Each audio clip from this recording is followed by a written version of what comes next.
নমস্কার বন্ধুরা, সকলকে আমার চ্যানেলে স্বাগত। আমার অনেক দর্শক বন্ধুই আমাকে কমেন্টের মাধ্যমে জানতে চেয়েছেন যে পোস্ট অফিসের মাধ্যমে যদি আমরা আমাদের কষ্টার্জিত টাকা রেখে থাকি বা ডিপোজিট করে থাকি, তাহলে সেক্ষেত্রে আমরা ভবিষ্যতে কোন কোন ধরনের সমস্যায় বা কোন কোন ধরনের অসুবিধায় পড়তে পারি।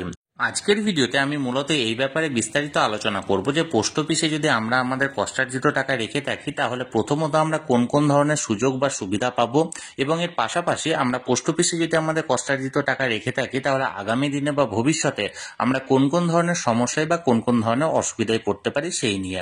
ভিডিওটি অত্যন্ত গুরুত্বপূর্ণ সকলের জন্য, তাই প্রথম থেকে শেষ পর্যন্ত অবশ্যই ধৈর্য সহকারে দেখবেন এবং ভালো লেগে থাকলে অবশ্যই একটি লাইক করবেন এবং সকলের সঙ্গে শেয়ার করবেন। আর সেই সাথে এই চ্যানেলে যদি প্রথমবার হয়ে থাকেন, তাহলে এই রকমের ইনফরমেটিভ ভিডিও আরো দেখার জন্য যারা এখনো পর্যন্ত আমার এই চ্যানেলটিকে সাবস্ক্রাইব করেননি, তারা অবশ্যই চ্যানেলটিকে সাবস্ক্রাইব করে নিতে ভুলবেন না। তাহলে চলুন আমরা বিস্তারিত জেনে নিই।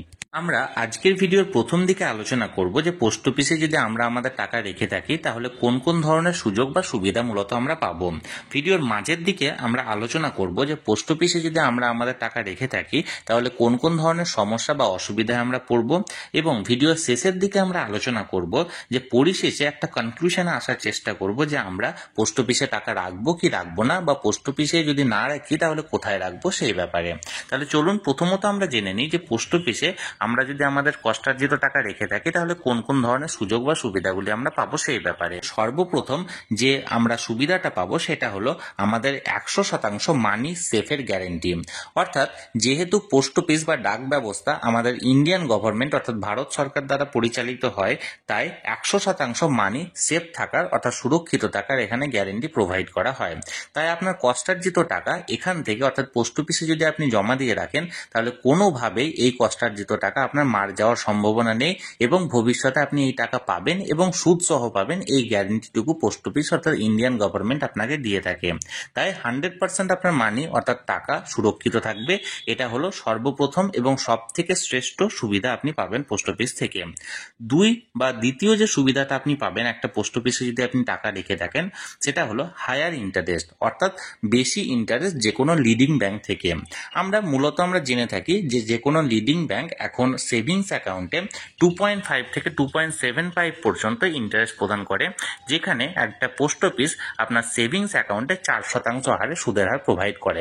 অর্থাৎ আপনি যদি সেভিংস অ্যাকাউন্টে টাকা ফেলেও রাখেন, তাহলে যেখানে আপনি ব্যাংকে 1 লক্ষ টাকা ফেলে রাখলে বাৎসরিক 2,750 টাকা পেতেন, সেই জায়গায় আপনি যদি পোস্ট অফিসের সেভিংস অ্যাকাউন্টে 1 লক্ষ টাকা ফেলে রাখেন, তাহলে বছরের শেষে আপনি 4,000 টাকা সুদ পাবেন। এটা সেভিংস অ্যাকাউন্টে সুদের হায়ার ইন্টারেস্টের পাশাপাশি আপনি যে কোনো ডিপোজিট অ্যাকাউন্টেও কিন্তু হায়ার ইন্টারেস্ট পাবেন।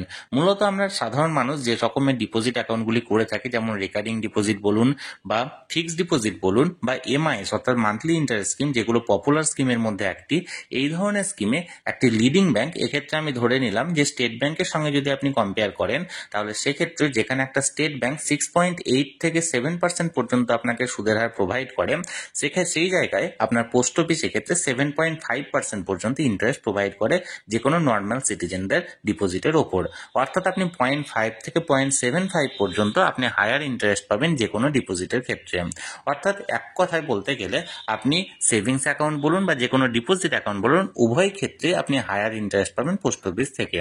এবার তৃতীয় যে সুবিধাটা হলো সেটা হলো এজেন্ট বেনিফিট। পোস্ট অফিসে এজেন্ট বেনিফিট অর্থাৎ এজেন্ট নিয়োগের একটা ব্যবস্থা আছে, এবং যার ফলে আপনাকে বাইরে বা পোস্ট অফিসে গিয়ে লাইন দাঁড়ানোর প্রয়োজন নেই। অর্থাৎ একটি এজেন্টের মাধ্যমে যদি আপনি কোনো রেকারিং ডিপোজিট করে থাকেন বা কোনো রকম কোনো ডিপোজিট করে থাকেন, সেই এজেন্ট আপনার বাড়িতে এসে আপনার কাছ থেকে টাকা কালেকশন করবে। অবশ্যই সেই এজেন্ট যদি বিশ্বস্ত হয়, তাহলে আপনাকে বাড়ি থেকে বেরোনোর কোনো রকম কোনো প্রয়োজন নেই। আপনি বাড়িতে বসে বসে এজেন্টের মাধ্যমে যে কোনো ডিপোজিট অ্যাকাউন্ট খুলতে পারেন, অর্থাৎ আপনাকে পোস্ট অফিসে গিয়ে লাইন দাঁড়ানোর কোনো প্রয়োজন নেই। এর পরের যে সুবিধাটা পাওয়া যায় সেটা হলো পোস্ট অফিস নিজের পরিষেবা যে কোনো প্রান্তিক মানুষের কাছেও কিন্তু পৌঁছে দেয়। তার কারণ হলো ভারতবর্ষের এমন বহু গ্রাম আছে যেখানে তার ধারে কাছে বা সেই গ্রামের ধারে কাছে এখনো পর্যন্ত ব্যাংকের পরিষেবা পৌঁছায়নি, কিন্তু পোস্ট অফিসের যে কোনো রকমের ব্রাঞ্চ, সেটা ছোটই হোক বা বড়ই হোক, আপনি দেখবেন ভারতবর্ষের প্রতিটি কোনায় কোনায় বা মোটামুটি 1 থেকে 2 কিলোমিটার সার্কেলের মধ্যে আপনি পেয়ে যাবেন। ফলে পোস্ট অফিস ভারতবর্ষের যে কোনো অঞ্চলে বা যে কোনো প্রান্তে নিজেদের পরিষেবা পৌঁছে দেয় নিজেদের মানুষকে, যেখানে ব্যাংকের পরিষেবাটা একটা সীমিত এলাকার মধ্যে থাকে এবং মেনলি এটা শহরাঞ্চল বা শহরতলির দিকে বা খুব বেশি হলে বাজার এলাকায় আপনি ব্যাংকের পরিষেবাটা পাবেন। এরপরে পোস্ট অফিসের মাধ্যমে অপর যে সুবিধাটা পাওয়া যায় সেটা হলো টিডিএস কেটে নেওয়ার কোনো রকম কোনো সমস্যা এখানে নেই।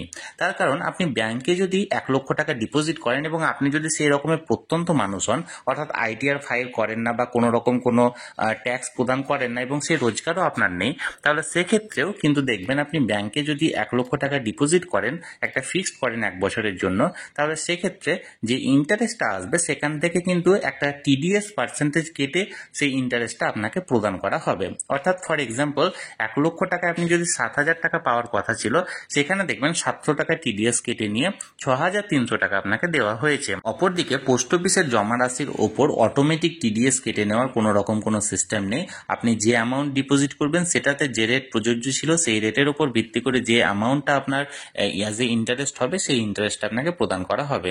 এরপর যদি আপনি ট্যাক্সের আওতায় পড়েন, অবশ্যই আইটিআর ফাইল করবেন এবং সেক্ষেত্রে আপনি ট্যাক্স পে করবেন, কিন্তু অটোমেটিকভাবে আপনার টিডিএস কেটে নেওয়ার কোনো রকম কোনো পদ্ধতি বা সিস্টেম পোস্ট অফিসে নেই। এ তো গেল পোস্ট অফিসে টাকা রাখার বেশ কিছু বেনিফিট বা সুবিধার ব্যাপারে। এবার আমরা জানবো পোস্ট অফিসে যদি আপনি আপনার কষ্টার্জিত টাকা রেখে থাকেন তাহলে আপনি কোন কোন সমস্যায় বা কোন কোন অসুবিধায় আগামী দিনে পড়তে পারেন সেই ব্যাপারে। পোস্ট অফিসে টাকা রাখার পর একজন নাগরিককে সর্বপ্রথম এবং মারাত্মক যে অসুবিধাটা ফেস করতে হয় সেটা হলো এদের, অর্থাৎ এই পোস্ট অফিসে টেকনোলজি বা সার্ভার অত্যন্ত দুর্বল as compare to leading bank. আপনি যদি একটা লিডিং ব্যাংক, এক্ষেত্রে যদি আপনি স্টেট ব্যাংকের সঙ্গে পোস্ট অফিসের সার্ভারের তুলনা করেন তাহলে দেখবেন যেখানে স্টেট ব্যাংকে আপনি খুব দ্রুতই পরিষেবা পাচ্ছেন, সেখানে পোস্ট অফিসের লাইনে ঘন্টার পর ঘন্টা একটা মানুষ দাঁড়িয়ে আছে নিজেদের পরিষেবা পাওয়ার জন্য এবং তাদের কাজ হচ্ছে না, তার কারণ সার্ভার ডাউন বা সার্ভার ফেল দেখাচ্ছে। আপনি যদি কোনো ওয়ার্কিং ম্যান বা ওয়ার্কিং ওম্যান হয়ে থাকেন এবং আপনি যদি মনে করেন যে পোস্ট অফিসে সেই কাজটা করে আপনি আপনার কাজে যাব, আপনি প্রায়শই লক্ষ্য করবেন যে আপনার হয়তো সেই কাজটা হয়ে উঠছে না, তার কারণ সার্ভার ডাউনের জন্য আপনাকে দাঁড়িয়ে থাকতে হচ্ছে, যেটা আপনার কাছে খুব বিরক্তিকর দেখাবে। এবং এটা কম বেশি অনেক ব্যাংকেই হয়, কিন্তু পোস্ট অফিসে এই সমস্যাটা কিন্তু অত্যন্ত প্রবল এবং প্রায় প্রতিদিন অহরহই ঘটে থাকে। তাহলে এটা একটা খুব বড় এবং মারাত্মক অসুবিধা যে কোনো মানুষের পক্ষে। এবার দ্বিতীয় যে অসুবিধাটা ফেস করতে হয় পোস্ট অফিসে টাকা রাখার পর সেটা হলো আপনি যদি পোস্ট অফিসের কোনো পপুলার স্কিম, যেমন ধরুন রেকারিং ডিপোজিট বা ফিক্সড ডিপোজিট বা এমআইএস স্কিমে নিজের টাকা রেখে থাকেন এবং টাকা রাখার পর অর্থাৎ অ্যাকাউন্ট করার পর হঠাৎ করে যদি কোনো সমস্যায় পড়েন এবং আপনার এমার্জেন্সি টাকার দরকার হয়, তাহলে অন্তত পক্ষে 6 মাস আপনি এই টাকা প্রিম্যাচিওর করতে পারবেন না। ফর এক্সাম্পল, আপনি আজকে 1 লক্ষ টাকার একটা ফিক্সড ডিপোজিট করে রেখেছেন এবং 2 মাস পর আপনার কোনো মেডিকেল এমার্জেন্সি চলে এলো, সেক্ষেত্রে আপনি আপনার ওই অ্যাকাউন্টটাকে প্রিম্যাচিওর করে ওই 1 লক্ষ টাকা আপনি নিতে পারবেন না। একটা সুযোগ অবশ্যই আছে, আপনাকে নিজের টাকার উপরেই আপনাকে লোন নিতে হবে এবং হায়ার ইন্টারেস্ট পে করে সেই লোন আপনাকে চোকাতে হবে বা শোধ দিতে হবে। আপনি নিজের টাকাটিকে প্রিম্যাচিওর করতে পারবেন না, এমনকি 6 মাস পরেও যদি আপনি প্রিম্যাচিওর করতে চান তাহলে সেক্ষেত্রে স্কিম অনুযায়ী আপনাকে 1% থেকে 2% পর্যন্ত পেনাল্টি আপনাকে প্রদান করতে হবে। অর্থাৎ 1 লক্ষ টাকা যদি আপনি প্রিম্যাচিওর 6 মাসের পরেও করতে চান তাহলে সেক্ষেত্রে 1% বা 2% অর্থাৎ 1,000 বা 2,000 টাকা আপনাকে পেনাল্টি হিসাবে দিতে হবে, যেহেতু আপনি সময়ের আগে প্রিম্যাচিওর করছেন। কিন্তু ব্যাংকে এই ধরনের কোনো রকম কোনো সমস্যা নেই। আপনি চাইলে আজকে যদি কোনো ব্যাংকে ফিক্সড ডিপোজিট করেন, আপনি চাইলে আগামী কালকে বা আগামী পরশু বা 7 দিন পর আপনি নিজের টাকাটিকে প্রিম্যাচিওর করতে পারেন। এমনকি এই 7 দিনের জন্য আপনার যে ইন্টারেস্টটা প্রযোজ্য সেই ইন্টারেস্টটাও আপনাকে প্রদান করা হবে। অর্থাৎ আপনি যে কোনো মুহূর্তে আপনি প্রিম্যাচিওর করতে পারেন এবং এর পাশাপাশি কোনো রকম কোনো পেনাল্টি ব্যাংকে দিতে হয় না, যেটা পোস্ট অফিসে একটা মারাত্মক সমস্যা। তৃতীয় যে মারাত্মক সমস্যায় পড়তে হয় সেটা হলো পোস্ট অফিসে সবসময় টাকা থাকে না। আমি এক্ষেত্রে শহর বা সাব ডিভিশন স্তরের পোস্ট অফিসের কথা বলছি না, যেগুলো গ্রাম্য স্তর বা যেগুলো বাজার এলাকায় বা শহরতলি এলাকায় যে সমস্ত পোস্ট অফিসের ব্রাঞ্চগুলো আছে সেখানে আপনি সব সময় আপনি টাকা এক্ষেত্রে আপনি গেলেই যে পাবেন এমন কোনো নিশ্চয়তা নেই। আমি নিজে প্র্যাকটিক্যালি এক্ষেত্রে ফেস করেছি। মাত্র 30,000 টাকা দরকার হওয়ার জন্য আমাকে পোস্ট অফিসে 3 বার যেতে হয়েছে, অর্থাৎ 3 দিন আমাকে ঘুরতে হয়েছে, তারপর আমি মাত্র 30,000 টাকা পেয়েছি। কিন্তু যে কোনো লিডিং ব্যাংকে এই ধরনের কোনো সমস্যা নেই, আপনি কয়েক লক্ষ টাকা পর্যন্ত যে কোনো মুহূর্তে আপনার প্রয়োজনে আপনি তুলতে পারেন। চতুর্থ যে সমস্যাটা একটা পোস্ট অফিসে পড়তে হয় সেটা হলো পোস্ট অফিসে ব্যাংকের তুলনায় অনেক কম স্টাফ থাকে এবং যার ফলে এমন অনেক জায়গায় ঘটে থাকে যে একজন বা দুজন স্টাফকে পোস্ট অফিসের সমস্ত কাজ সামলাতে হচ্ছে। অর্থাৎ একদিকে পোস্ট অফিসের নিজস্ব ডাক সিস্টেমটাকেও সামলাতে হচ্ছে, এর পাশাপাশি পোস্ট অফিসের বিভিন্ন অফিসিয়াল কাজও সামলাতে হচ্ছে এবং এর পাশাপাশি ক্যাশ কাউন্টারও সামলাতে হচ্ছে, যার ফলে আপনার যে কোনো রকমের পরিষেবা ব্যাহত হয়। অর্থাৎ আপনাকে নিজের লাইনে দাঁড়িয়ে থাকতে হতে পারে, অর্থাৎ লিঙ্ক আছে অথচ দেখবেন সেই স্টাফ অন্য কোনো কাজে ব্যস্ত থাকার জন্য আপনাকে টাকা জমা বা টাকা উইথড্রর ক্ষেত্রে সাহায্য করতে পারছে না। এরপর শেষ যে সমস্যাটায় বা অসুবিধায় পড়তে হয় সেটা হলো পোস্ট অফিসের নিজস্ব এটিএম সংখ্যা খুব কম। শহরতলিতে বা গ্রাম্য এলাকায় তো দেখাই যায় না এবং এমনকি যে কোনো শহরেও কিন্তু আপনি এটা খুব কমই খুঁজে পাবেন। হ্যাঁ, এটা ঠিক যে পোস্ট অফিসের এটিএমে আপনি ব্যাংকের মাধ্যমে ব্যাংকের এটিএম থেকে টাকা তুলতে পারেন, কিন্তু এটা খুব লিমিটেড টাইম, অর্থাৎ মাসে মাত্র 2 থেকে 3 বারই আপনি টাকা তুলতে পারবেন। এরপর টাকা তুলতে গেলে আপনাকে চার্জ পে করতে হবে। কিন্তু এই এটিএম এর সংখ্যাটা খুব কম থাকার জন্য আপনি যে কোনো জায়গায় পোস্ট অফিসে আপনি টাকাটা তুলতে পারবেন না। আপনি যে ব্রাঞ্চে আপনি নিজের পোস্ট অফিসের অ্যাকাউন্ট করেছেন সেই ব্রাঞ্চ থেকে আপনাকে টাকা ক্যাশের মাধ্যমে তুলতে হবে। তাহলে এই গেল কয়েকটি অসুবিধা বা মারাত্মক সমস্যা যেগুলো পোস্ট অফিসে টাকা রাখার পর একজন সাধারণ নাগরিককে ফেস করতে হয় পোস্ট অফিস থেকে। এরপর আমরা আলোচনা করব যে তাহলে আপনারা কি করবেন, পোস্ট অফিসে টাকা রাখবেন না টাকা রাখবেন না। এই ক্ষেত্রে আমি কখনোই এটা বলতে পারি না যে আপনারা পোস্ট অফিসে টাকা রাখবেন না, তার কারণ পোস্ট অফিসে ইন্টারেস্ট রেটটা অনেকটাই বেশি এবং আপনি যদি একটি অ্যামাউন্ট রেখে থাকেন যেখানে এই 1% বা 0.5% কিন্তু অনেকটাই ম্যাটার করে ইন্টারেস্টের দিক থেকে। এর পাশাপাশি আপনি এজেন্ট বেনিফিট পেতে পারেন এবং তার সাথে আপনার টিডিএস কেটে নেওয়ার কোনো ভয় নাই। কিন্তু এক্ষেত্রে অবশ্যই আপনি ব্যালেন্স করে পোস্ট অফিসটাকে ব্যবহার করুন। অর্থাৎ ফর এক্সাম্পল, আপনার যদি একটি অ্যামাউন্ট থাকে, ধরুন আপনার 10 লক্ষ টাকা থাকে, তাহলে সেক্ষেত্রে আপনি ম্যাক্সিমাম 6 লক্ষ টাকা অর্থাৎ 60% আপনি পোস্ট অফিসে রাখুন, কিন্তু 40% টাকা এমার্জেন্সি হিসাবে আপনি ব্যাংকে রাখুন। অর্থাৎ এই 4 লক্ষ টাকা আপনি ব্যাংকে রাখুন, যে কোনো এমার্জেন্সি সিচুয়েশনে বা যে কোনো কারণে আপনি এই টাকাটিকে ব্যবহার যেন করতে পারেন। কখনোই 100% টাকা পোস্ট অফিসে রাখবেন না, এক্ষেত্রে আগামী দিনে আপনি সমস্যায় পড়তে পারেন নিজের টাকা তোলার ক্ষেত্রে। তাহলে বন্ধুরা, পোস্ট অফিসের বেশ কিছু সুবিধা এবং পোস্ট অফিসের বেশ কিছু অসুবিধা নিয়ে আজকের ভিডিওতে আমি বিস্তারিতভাবে আলোচনা করার চেষ্টা করলাম।